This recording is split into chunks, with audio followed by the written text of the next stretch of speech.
Hello नमस्कार दोस्तों, स्वागत है आप सभी का एक बार फिर से आपके अपने इस परिवार GS hub by DS sir में। दोस्तों आज की इस क्लास में हम देखने वाले हैं एक बार फिर से डेली पुलिस एग्ज़ाम एनालिसिस 2023। साथियों आज है 28 नवंबर और 28 नवंबर के एग्ज़ाम का जो रिव्यू होगा वो आज दिल्ली पुलिस का हम लेने वाले हैं, जिसमें दोस्तों हम जीएस और जीके के प्रश्नों का अध्ययन करेंगे। तो साथियों एक बार से आप लोग इस सेशन को जल्दी से लाइक कर दीजिएगा, दोस्तों में सेशन को शेयर कर दीजिए और यदि अभी तक अपने चैनल को सब्सक्राइब नहीं किया है तो सब्सक्राइब करके बेल आइकन ऑन कर लीजिए ताकि जब भी इस तरह की क्लास आए तो आपके पास नोटिफिकेशन पहुंच जाए। चलिए दोस्तों शुरुआत करते हैं आज के क्लास की। जैसा कि आज है 28 नवंबर और 28 नवंबर को ऑल शिफ्ट में फर्स्ट सेकंड थर्ड शिफ्ट में जो भी प्रश्न पूछे गए थे उनमें से कुछ प्रश्न इस प्रकार थे, जैसे कि जनसंख्या प्रक्षेपण से आप क्या समझते हैं, एक प्रश्न ऐसा आया था। उसके अतिरिक्त एक प्रश्न आया था सतत विकास लक्ष्य किस पंचवर्षीय योजना का उद्देश्य था। इसके अतिरिक्त एक प्रश्न आया था स्टेनलेस स्टील किससे मिलकर बना होता है। एक प्रश्न आया था दोस्तों गुलाबो सपेरा किस नृत्य से संबंधित है। और एक प्रश्न ये भी आया था कि भारत छोड़ो आंदोलन के समय समांतर सरकार किसके द्वारा बनाई गई थी, ऐसा प्रश्न भी पूछा गया था। तो चलिए शुरुआत करते हैं साथियों आज की क्लास की, आज के पहले प्रश्न की। आज की क्लास में पहला प्रश्न हमें देखने को मिला था कि दोस्तों तीस्ता नदी कहाँ से निकलती है, ऐसा प्रश्न आया था। तो दोस्तों याद रखेंगे इस प्रश्न का सही उत्तर बनेगा चोलामू झील। चोलामू झील याद रखेंगे तो तीस्ता नदी का उद्गम स्थान है। और दोस्तों आप लोग कमेंट बॉक्स में छापकर बता सकते हैं कि यह झील कहाँ पर स्थित है, ठीक है। देखिए दोस्तों अगर बात कर लेते हैं हम चोलामू झील के बारे में तो ये आपकी सिक्किम में स्थित हो जाएगी। अगला प्रश्न दोस्तों पूछा गया था पहली बार अंडर 19 महिला विश्व कप का खिताब किसने जीता है। तो दोस्तों पहली बार अंडर 19 महिला विश्व कप हुआ था, इसका खिताब भारत के द्वारा जीता गया है। इसको आप लोग अच्छे से याद रखेंगे और इसमें भारतीय टीम की कप्तान शेफाली वर्मा थी। अगला प्रश्न दोस्तों आपसे पूछा गया था निम्नलिखित में से कौन सी नगद मुद्रा होती है। तो इस प्रश्न का सही उत्तर बनेगा प्यारे दोस्तों सिक्के, बिल और मुद्रा नोट जो भी होते हैं जैसे कॉइन है और कागज के जो भी नोट होते हैं ये सारे के सारे नगद मुद्रा के अंतर्गत आते हैं। अगला प्रश्न प्यारे दोस्तों आपसे पूछा गया था निम्नलिखित में से किसने एयर इंडिया के अधिकार प्राप्त किए हैं। देखिए अभी भारत सरकार ने हाल ही में एयर इंडिया को क्या किया था, एक प्राइवेट कंपनी के हाथों सौंपा था और उसमें जो अधिकार थे वो Tata and sons Tata company के द्वारा इसके अधिकार पहुंचे थे। अगला प्रश्न दोस्तों पूछा गया था मौर्य साम्राज्य के समय कौन से कर लिए जाते थे, ऐसा प्रश्न पूछा गया था। तो मौर्य साम्राज्य के समय जो कर लिए जाते थे उनमें से प्रमुख हिरण्य कर, बलि कर और प्रलय कर, दोस्तों ये तीनों शामिल थे। जबकि जो बलि कर था ये इंपॉर्टेंट बन जाता है प्यारे दोस्तों, ये बलि कर आपका वैदिक काल से बराबर लिया जाने वाला कर था जो मौर्य साम्राज्य तक चला था। चलते हैं अगले प्रश्न की तरफ। अगला प्रश्न प्यारे दोस्तों आपसे पूछा गया था भारतीय संविधान का अनुच्छेद 36 किससे संबंधित रखता है। तो दोस्तों अगर बात कर लेते हैं अनुच्छेद 36 के बारे में तो ये डीपीएसपी के अंतर्गत आता है और डीपीएसपी में राज्य की परिभाषा का उल्लेख देता है, ठीक है, इसको याद रखेंगे। चलते हैं अगले प्रश्न की तरफ। अगला प्रश्न प्यारे दोस्तों आपसे पूछा गया था जनसंख्या प्रक्षेपण से आप क्या समझते हैं। देखिए अगर हम बात कर लेते हैं जनसंख्या प्रक्षेपण के बारे में तो देखिए यहां पर लिखा है मनुष्य अपने आने वाले कल का अनुमान लगाकर पूर्व की तैयारी करना चाहता है। इसे दोस्तों जनसंख्या प्रक्षेपण कहते हैं। दोस्तों ये प्रक्षेपण होता है, इसका अर्थ इस यहाँ पर इकोनॉमी में क्या माना गया है, पूर्वानुमान माना गया है। इसको आप लोग अच्छे से याद रखेंगे। चलते हैं अगले प्रश्न की तरफ। अगला प्रश्न ऐसा पूछा गया था कि दोस्तों किम पुस्तक किसके द्वारा लिखी गई है। अगर बात कर लेते हैं किम पुस्तक के बारे में तो दोस्तों ये पुस्तक आपकी रुडयार्ड किपलिंग के द्वारा लिखी गई है। ये दोस्तों वही रुडयार्ड किपलिंग है जिन्होंने दोस्तों आपकी द जंगल बुक नामक पुस्तक लिखी थी। आपने बहुत सारी कहानियां सुनी होगी मोगली के बारे में, तो ये जो जंगल बुक पुस्तक है दोस्तों ये दोस्तों आपकी रुडयार्ड किपलिंग की ही पुस्तक थी और इसी पर मोगली की कहानियां बनती हैं और रुडयार्ड किपलिंग के द्वारा ही किम की पुस्तक लिखी गई थी। अगला प्रश्न दोस्तों आपसे पूछा गया था गेम चेंजर आत्मकथा किस खिलाड़ी की है। तो दोस्तों अगर बात कर लेते हैं इस प्रश्न के बारे में तो इसका सही उत्तर बनेगा शाहिद अफरीदी। क्या बनेगा दोस्तों, शाहिद अफरीदी इसका सही उत्तर बनेगा। और दोस्तों ये पाकिस्तान का एक क्रिकेटर है या कह सकते हैं पूर्व कप्तान रहा है। चलते हैं अगले प्रश्न की तरफ। अगला प्रश्न दोस्तों आपसे पूछा गया था दूसरी पंचवर्षीय योजना किस मॉडल पर आधारित थी। तो दोस्तों इस प्रश्न का सही उत्तर हो जाएगा महालनोबिस मॉडल। क्या हो जाएगा साथियों, महालनोबिस मॉडल। और दूसरी पंचवर्षीय योजना आपकी 1956 से लेकर के 1961 तक चली थी, इसको आप लोग अच्छे से याद रखेंगे। और पहली पंचवर्षीय योजना जो हेरल्ड डॉमर मॉडल पर आधारित थी वो आपकी 1951 से लेकर के 1956 तक चली थी, इसको भी याद रखेंगे। चलते हैं अगले प्रश्न की तरफ। अगला प्रश्न प्यारे दोस्तों आपसे पूछा गया था पेपरा वन्यजीव अभ्यारण्य किस राज्य में स्थित है? देखिए साथियों, अगर बात कर लेते हैं पेपरा वन्यजीव अभ्यारण्य के बारे में, तो ये आपका केरल में स्थित हो जाएगा। ठीक है, पेपरा वन्यजीव अभ्यारण्य केरल में स्थित एक वन्यजीव अभ्यारण्य है, इसको याद रखेंगे। ठीक है, अगला प्रश्न दोस्तों आपसे पूछा गया था पदार्थ की 3 अवस्थाएं। ऐसा प्रश्न आया था कि पदार्थ की 3 अवस्थाएं ठोस, द्रव और गैस में सबसे कम बल किसमें लगता है? बाल नहीं होगा यहाँ पर, याद रखेंगे सबसे कम बल किसमें लगता है, ऐसा प्रश्न पूछा गया था। तो दोस्तों याद रखेंगे इस प्रश्न का सही उत्तर हो जाएगा गैस। जो गैस होती है इसमें दोस्तों सबसे कम अंतराणविक आकर्षण बल लगता है, इसको याद रखेंगे। क्योंकि जो गैस होती है दोस्तों, इसके अणु कैसे होते हैं, बहुत दूर दूर होते हैं, इसलिए आणविक आकर्षण बल सबसे कम होता है। जबकि उसके बाद आपके जो ठोस होता है उसका माफी चाहेंगे, जो द्रव होता है उसमें सेकंड लास्ट पर सबसे कम बल लगता है। और जबकि सबसे ज्यादा बल की बात करें तो ठोसों में लगता है, जिसके अणु एकदम पास पास चिपके हुए रहते हैं। ठीक है, चलते हैं अगले प्रश्न की तरफ। अगला प्रश्न प्यारे दोस्तों आपसे पूछा गया था निम्नलिखित में से कौन एक आंध्र प्रदेश का प्रमुख नृत्य है? देखिए अगर बात कर लें यहाँ पर हमें एग्जैक्टली ऑप्शन तो पता नहीं चले हैं, लेकिन जो आंध्र प्रदेश के प्रमुख नृत्य हैं उनमें से हमें पता है कि दोस्तों कुचिपुड़ी नृत्य आंध्र प्रदेश का एक फेमस नृत्य है, जो कि एक क्लासिकल डांस भी है। इसके अतिरिक्त दोस्तों याद रखेंगे यहाँ पर आपका कौन कौन, विलासिनी नाट्यम, आंध्र नाट्यम भी, ये क्या है, भामाकल्पम, वीरा नाट्यम, इसके अतिरिक्त दप्पू, इसके अतिरिक्त टप्पेला गुल्लू, इसके अतिरिक्त लामड़ी और ये धीमसा और कोट्टम और बुट्टा और बोमलू। ठीक है, ये सारे के सारे जो क्या है आपके नृत्य हैं, ये आपके आंध्र प्रदेश से संबंधित है, इसको याद रखेंगे। देखिए ये बोमलू अलग है जबकि बोनालू अलग है, याद रखेंगे। बोनालू एक त्योहार है, बोनालू प्यारे दोस्तों एक त्योहार है जो कहाँ पर होता है, तेलंगाना में होता है। चलते हैं दोस्तों अगले प्रश्न की तरफ। अगला प्रश्न आपसे पूछा गया था कि यहाँ पर कि आयुष्मान भारत योजना में कितने रुपए का स्वास्थ्य बीमा होता है? देखिए दोस्तों अगर बात कर लें आयुष्मान भारत योजना की, तो इस योजना की शुरुआत 23 सितंबर, डेट आप लोग याद रखेंगे, 23 सितंबर 2018 को भारत सरकार के द्वारा की गई थी। और यहाँ पर प्रति परिवार 5 लाख रुपए का स्वास्थ्य बीमा उपलब्ध कराने की बात की गई थी। तो कैसा बीमा होगा प्यारे दोस्तों, स्वास्थ्य बीमा, जो कि स्वास्थ्य बीमा आपका कैसा होगा, 5 लाख रुपए प्रति परिवार होगा। ठीक है, याद रखेंगे। चलते हैं अगले प्रश्न की तरफ। अगला प्रश्न आपसे पूछा गया था 1540 का युद्ध किस किस के मध्य लड़ा गया था? तो दोस्तों इस प्रश्न का सही उत्तर बनेगा हुमायूं और शेरशाह सूरी। दोस्तों 1540 का युद्ध जिसे हम बिलग्राम का युद्ध के नाम से जानते हैं, कौन युद्ध के नाम से, तो दोस्तों बिलग्राम का युद्ध, या फिर इसी को दोस्तों कहा जाता है कन्नौज का युद्ध।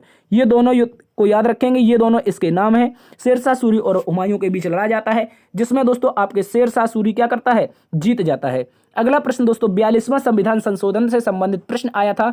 तो यहाँ पर भी एग्जैक्टली इसके ऑप्शन तो नहीं मिले हैं दोस्तों, क्या पूछा गया था, लेकिन 42वां जो संविधान संशोधन है ये दोस्तों आपका संशोधन 1976 में हुआ था।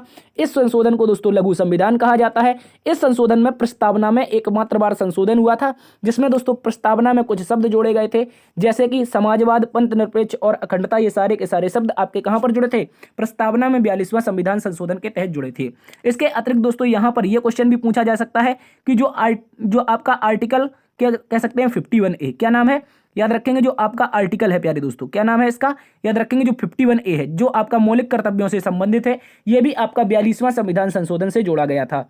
अगला प्रश्न दोस्तों वही पूछा गया था कि मौलिक कर्तव्य किस अनुच्छेद में स्थित हैं? तो दोस्तों इस प्रश्न का सही उत्तर बनेगा अनुच्छेद 51A। अनुच्छेद 51A जो कि 42वां संविधान संशोधन के तहत जोड़ा गया था। तो इस समय याद रखेंगे 10 मौलिक कर्तव्य जोड़े थे स्वर्ण सिंह समिति की सिफारिश पर। कौन सी समिति थी साथियों, स्वर्ण सिंह समिति। इस समिति की सिफारिश पर 10 मौलिक कर्तव्य जोड़े गए थे। जबकि एक और 86वां कॉन्स्टिट्यूशनल अमेंडमेंट होता है, जहां पर हमारे संविधान में 11वां आपका फंडामेंटल ड्यूटी जोड़ा जाता है, जो कि शिक्षा से संबंधित था। और दोस्तों ये आपका एक मौलिक अधिकार भी बना था, जो आर्टिकल 21A में शामिल हुआ था। इसको आप लोग अच्छे से याद रखेंगे। चलते हैं प्यारे दोस्तों अगले प्रश्न की तरफ।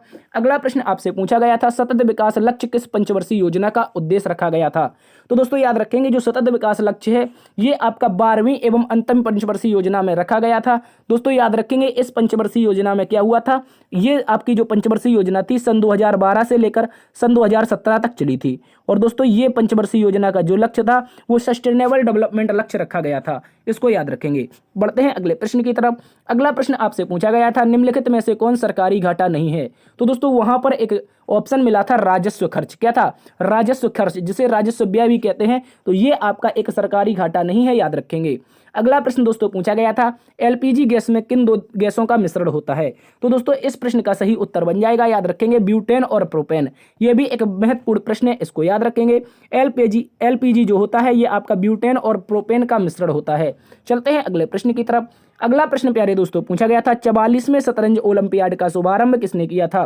तो इस प्रश्न का दोस्तों सही उत्तर बनेगा श्री नरेंद्र मोदी। क्या बनेगा? श्री नरेंद्र मोदी जी के द्वारा 44वें शतरंज ओलंपियाड का शुभारंभ किया गया था। और दोस्तों ये कहां पर हुआ था? याद रखेंगे चेन्नई में हुआ था। ठीक है, चेन्नई में हुआ था 2022 में। ठीक है, कब हुआ था? 2022 में।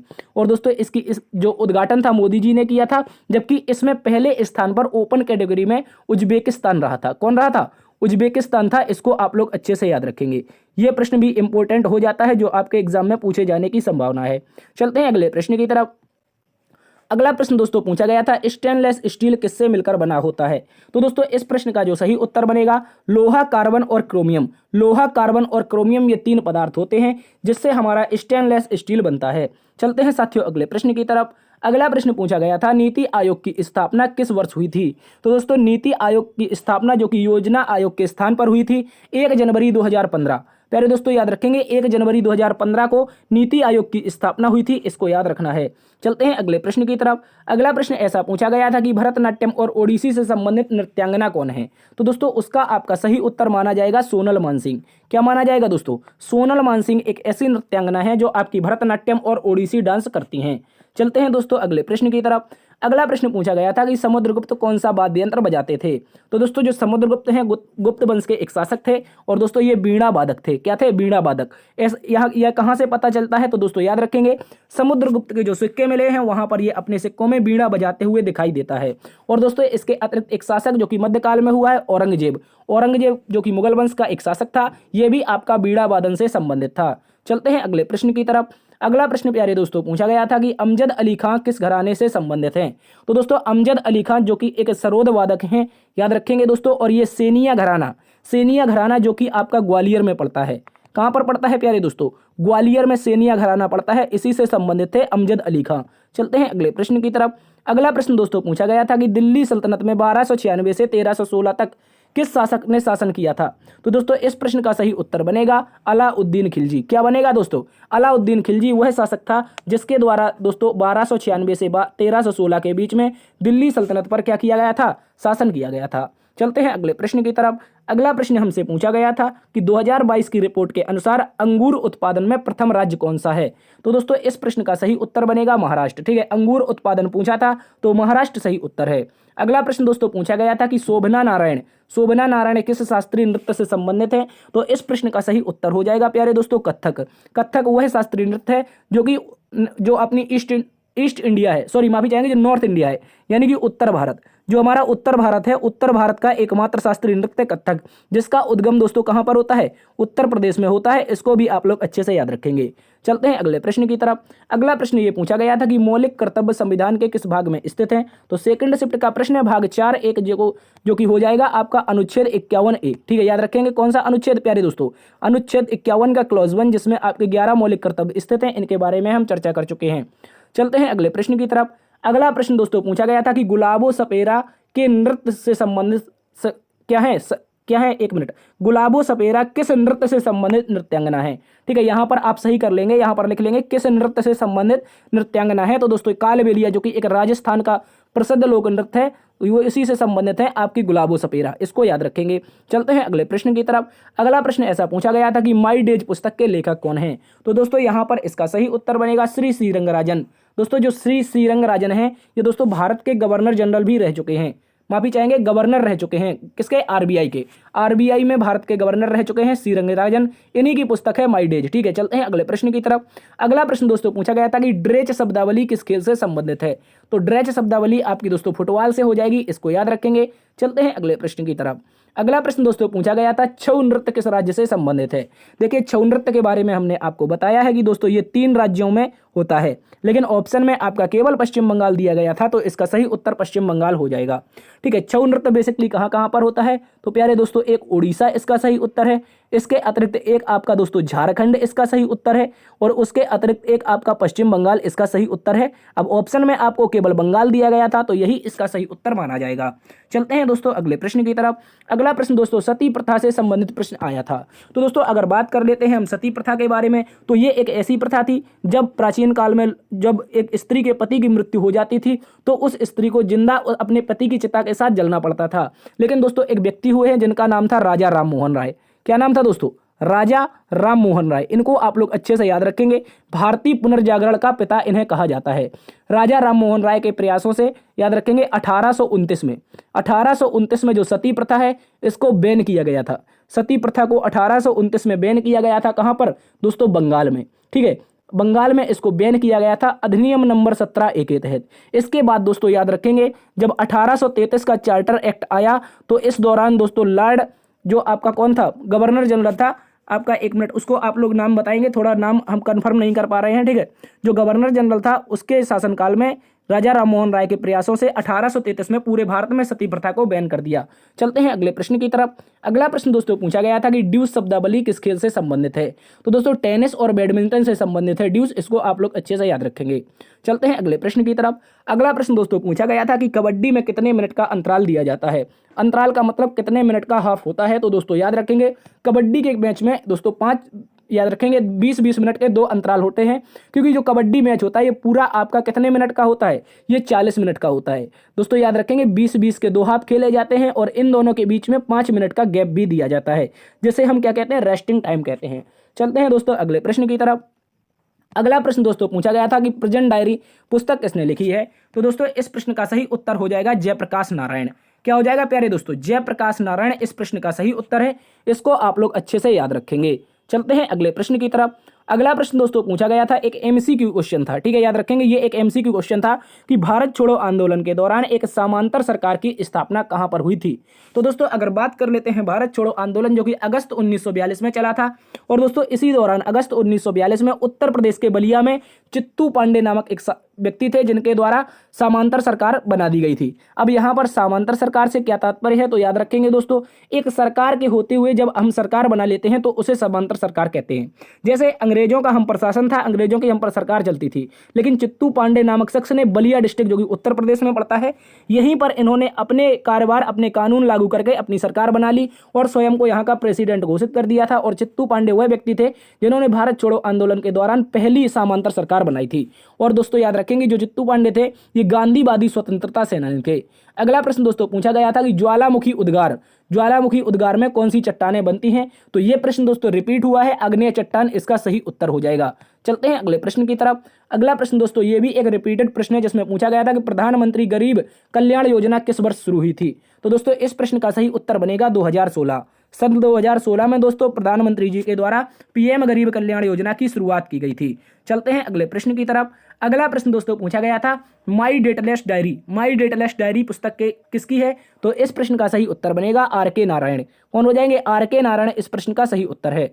अगला प्रश्न दोस्तों पूछा गया था कि आंखों की रेटिना में बनने वाला प्रतिबिंब कैसा होता है? तो दोस्तों जो आंखों की रेटिना पर प्रतिबिंब बनता है ये एक वास्तविक बनता है जबकि उल्टा बनता है। याद रखेंगे जब हमारी रेटिना पर उल्टा प्रतिबिंब बनता है तभी तो हमें सीधा प्रतिबिंब दिखाई देता है। चलते हैं अगले प्रश्न की तरफ। अगला प्रश्न दोस्तों पूछा गया था निम्नलिखित में से कौन सा किला कर्नाटक में स्थित है?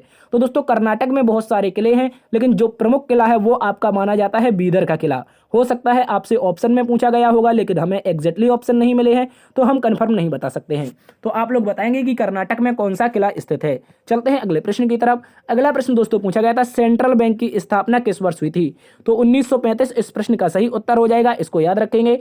चलते हैं अगले प्रश्न की तरफ। अगला प्रश्न प्यारे दोस्तों पूछा गया था कि चंपारण आंदोलन की शुरुआत किसने की? तो इस प्रश्न का सही उत्तर बनेगा महात्मा गांधी जी। महात्मा गांधी जी ने वर्ष 1917 में याद रखेंगे चंपारण आंदोलन की शुरुआत बिहार राज्य में की थी। और यहाँ पर दोस्तों किसानों को 3 गठिया याद रखेंगे 3 कठिया कह सकते हैं 3 कठिया प्रणाली से क्या दिलाई थी? मुक्ति दिलाई थी। ठीक है, यहाँ पर किसानों को जबरन नील की खेती करनी पड़ती थी तो इस पर मुक्ति दिलाने का श्रेय महात्मा गांधी को जाता है और चंपारण आंदोलन उन्होंने चलाया था। अगला प्रश्न दोस्तों पूछा गया था पिंजर नामक पुस्तक के लेखक कौन है? तो ऐसा प्रश्न अगर पूछा गया है तो इसका सही उत्तर बनेगा अमृता प्रीतम।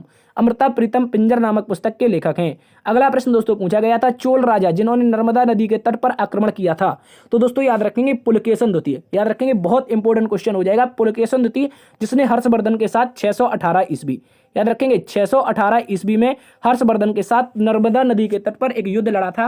दोस्तों ये आपको याद रखना है और इस युद्ध में पुलकेशन की जीत हुई थी। अगर जानकारी पता करें कि ये जानकारी कहां पर मिलती है तो दोस्तों रवि कीर्ति एक पुलकेशन द्वितीय का क्या था? दरबारी कवि था और रवि कीर्ति ने एक पुस्तक लिखी है जिसका नाम है ऐहोल प्रशस्ति। पत्थर पर लिखी एक पुस्तक मिली है ऐहोल प्रशस्ति। और इसी प्रशस्ति में पता चलता है कि पुलकेशिन द्वितीय ने किसको हराया था, हर्षवर्धन को हराया था। चलते हैं अगले प्रश्न की तरफ। अगला प्रश्न दोस्तों पूछा गया था कि चाणक्य का संबंध किस शिक्षा केंद्र से था।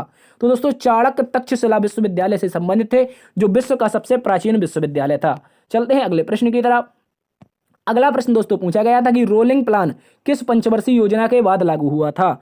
तो इस प्रश्न का सही उत्तर बनेगा प्यारे दोस्तों पांचवी पंचवर्षीय योजना। पांचवी पंचवर्षीय योजना जो कि 1974 से लेकर के 1978 तक चली थी। कब चली थी? 1974 से 1978 तक ये योजना चलती है, जो कि 4 वर्ष की योजना थी। इसके बाद जनता पार्टी की सरकार बन जाती है, तो 1978 से लेकर के 1980 के बीच में 2 वर्ष के लिए, याद रखेंगे, 2 वर्ष के लिए रोलिंग प्लान लागू किया गया था, इसको याद रखेंगे। और जनता पार्टी की सरकार जिसका नेतृत्व मोरारजी देसाई कर रहे थे। चलते हैं अगले प्रश्न की तरफ। अगला प्रश्न दोस्तों पूछा गया था कि आवश्यकता से अधिक लोग अगर किसी काम में कार्यरत हैं तो ऐसी बेरोजगारी क्या कहलाती है। तो दोस्तों इस प्रश्न का सही उत्तर बनेगा प्रछन्न बेरोजगारी। क्या कहलाती है दोस्तों? प्रछन्न बेरोजगारी कहलाती है। चलते हैं अगले प्रश्न की तरफ। अगला प्रश्न दोस्तों पूछा गया था भारत में थियोसॉफिकल सोसाइटी की शुरुआत किसने की। तो दोस्तों अगर बात कर लेते हैं भारत में थियोसॉफिकल सोसाइटी के बारे में, तो ये जानकारी आपकी एनी बेसेंट के माध्यम से मिलती है। देखिए जो एक थियोसॉफिकल सोसाइटी थी ये 1875 में अमेरिका में स्टार्ट की गई थी। कहां पर दोस्तों? अमेरिका में, ठीक है, अमेरिका के न्यूयॉर्क शहर में। कहां पर? न्यूयॉर्क शहर में ही इसको शुरुआत किया गया था, जबकि भारत में मद्रास में शुरू हुई थी। भारत में मद्रास में शुरू हुई थी और यह आपके 1885 के आसपास शुरू हुई थी, जिसमें एनी बेसेंट का एक महत्वपूर्ण योगदान था। चलते हैं अगले प्रश्न की तरफ। अगला प्रश्न दोस्तों पूछा गया था कि धुआंधार जलप्रपात, दोस्तों धुआंधार जलप्रपात मध्य प्रदेश में किस नदी पर स्थित है। तो इस प्रश्न का सही उत्तर बनेगा प्यारे दोस्तों नर्मदा नदी। क्या बन जाएगा? नर्मदा नदी। चलते हैं अगले प्रश्न की तरफ। अगला प्रश्न पूछा गया था कि प्रधानमंत्री जनधन योजना की शुरुआत कब हुई। तो दोस्तों इस प्रश्न का सही उत्तर बनेगा कि 28 अगस्त 2014 को प्रधानमंत्री जनधन योजना की शुरुआत हुई थी, इसको याद रखेंगे। चलते हैं अगले प्रश्न की तरफ। अगला प्रश्न दोस्तों पूछा गया था कि बद्रीनाथ मंदिर किस राज्य में स्थित है। तो इस प्रश्न का सही उत्तर हो जाएगा उत्तराखंड के चमोली डिस्ट्रिक्ट में बद्रीनाथ मंदिर स्थित है, इसको याद रखना है। चलते हैं अगले प्रश्न की तरफ। अगला प्रश्न दोस्तों पूछा गया था कि पंडित शिव कुमार शर्मा किस वाद्य यंत्र से संबंधित हैं। पंडित शिव कुमार शर्मा जो कि एक संतूर वादक हैं दोस्तों, इनको याद रखेंगे, ये आपके संतूर से संबंधित हो जाएंगे। चलते हैं अगले प्रश्न की तरफ। अगला प्रश्न दोस्तों पूछा गया था किस संशोधन के द्वारा मौलिक कर्तव्यों को संविधान में जोड़ा गया था। तो थर्ड शिफ्ट का शायद क्वेश्चन था, अभी हमने बताया था कि 42वां संविधान संशोधन। चलते हैं दोस्तों अगले प्रश्न की तरफ। अगला प्रश्न दोस्तों पूछा गया था right to education act RTE के तहत कितने साल के बच्चों को निःशुल्क शिक्षा प्रदान की जाती है। ठीक है दोस्तों याद रखेंगे, इसका सही उत्तर बनेगा 6 से 14 वर्ष के बच्चे। और ये जानकारी कहां पर मिलती है, तो हमने बताया था आपको अभी कुछ देर पहले, आर्टिकल 21A। क्या हो जाएगा आपका आर्टिकल 21A, जो कि दोस्तों आपका 86वां संविधान संशोधन के तहत जोड़ा गया था। दोस्तों इसी के माध्यम से 2009 में बने राइट टू एजुकेशन एक्ट के तहत 6 से 14 वर्ष के बच्चों को निःशुल्क शिक्षा दी जाती है। चलते हैं अगले प्रश्न की तरफ। अगला प्रश्न दोस्तों पूछा गया था सत्रिय नृत्य किस राज्य से संबंधित है। सत्रिय नृत्य की बात कर लें तो ये असम का एक शास्त्रीय नृत्य, याद रखेंगे। अगला प्रश्न दोस्तों पूछा गया था कि राष्ट्रमंडल खेल 2022 की मेजबानी कौन सा देश करेगा, यानी कौन से देश ने की थी। तो दोस्तों इस प्रश्न का सही उत्तर बनेगा इंग्लैंड ने। इंग्लैंड ने राष्ट्रमंडल खेल 2022 की क्या करी थी, मेजबानी करी थी। चलते हैं अगले प्रश्न की तरफ। तो दोस्तों आज की क्लास यहीं पर समाप्त होती है। आशा करते हैं आज का एनालिसिस और आज की क्लास आपको पसंद आई होगी। यदि दोस्तों आज की क्लास पसंद आई है और एनालिसिस पसंद आया है तो एक बार से सेशन को लाइक कर दीजिए, दोस्तों में ज़्यादा से ज़्यादा शेयर कीजिए, और अभी तक अपने चैनल को सब्सक्राइब नहीं किया तो दोस्तों सब्सक्राइब करके बेल आइकन ऑन कर लें, ताकि जब भी इस तरह की वीडियो आए, इस तरह का एनालिसिस आए तो आपके पास नोटिफिकेशन पहुंच जाए। तो देखते रहिए दोस्तों जीएस सब बाय डीएस सर। बड़ों का सम्मान करना, छोटों को प्यार देना। तब तक के लिए अपना ख्याल भी रखना। मिलते हैं कल एक नई क्लास में नई ऊर्जा के साथ। तब तक के लिए जय हिंद, जय भारत।